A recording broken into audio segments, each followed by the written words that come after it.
झाल्या. कार्तिक त्रयोदशीला समुद्र मंथनातून धन्वंतरी प्रकट झाले, हातामध्ये आयुर्वेद आणि अमृत कलश घेऊन. अमृत मंथनाच्या वेळेच्या श्री विष्णूच्या लीला आणि रूप आगाध आणि इंटरेस्टिंग आहेत. कूर्म, मोहिनी, धन्वंतरी असे श्रीहरीचे 3 अवतार एकाच वेळी समुद्र मंथनाच्या घटनेमध्ये सक्रिय होते. श्री धन्वंतरीचा उगम ही आपल्या पुराणातली फार महत्वाची घटना आहे. तेव्हा धनत्रयोदशीला अर्थात कार्तिक त्रयोदशी किंवा धनतेरसला लक्ष्मीची पूजा करणं काहीच गैर नाही, परंतु त्या दिवशी महत्व द्यावं ते धन्वंतरीच्या साधनेला. धन्वंतरी तर देवांचा सुद्धा वैद्य आहे असं म्हणतात. तेव्हा धनतेरसला धनाची न करता धन्वंतरीची पूजा मांडावी घरामध्ये आणि त्याचे आभार मानत त्याला गुळ आणि धण्यांचा नैवेद्य अर्पण करावा आणि प्रार्थना करावी.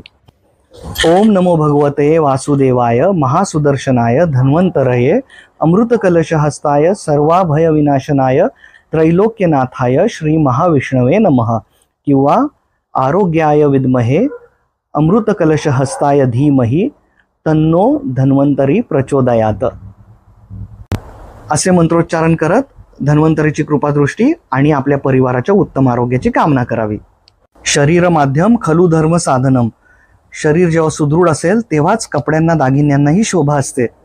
आरोग्य उत्तम राहिले तर आपण पैसा संपत्ती कमवू शकतोच, परंतु या संपत्तीचा योग्य उपभोग घ्यायचा असेल तर आपल्याला मानसिक आणि शारीरिक स्वास्थ्य जपले पाहिजे. कितीही पैसा खर्च केला तरी उत्तम आरोग्य विकत घेता येतं का? नाही ना.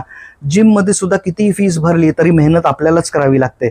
विष्णू आणि लक्ष्मी हे एकमेकांचे पूरक आहेत, त्यामुळे एकाला डावलून दुसऱ्याला जिंकता येणार नाही.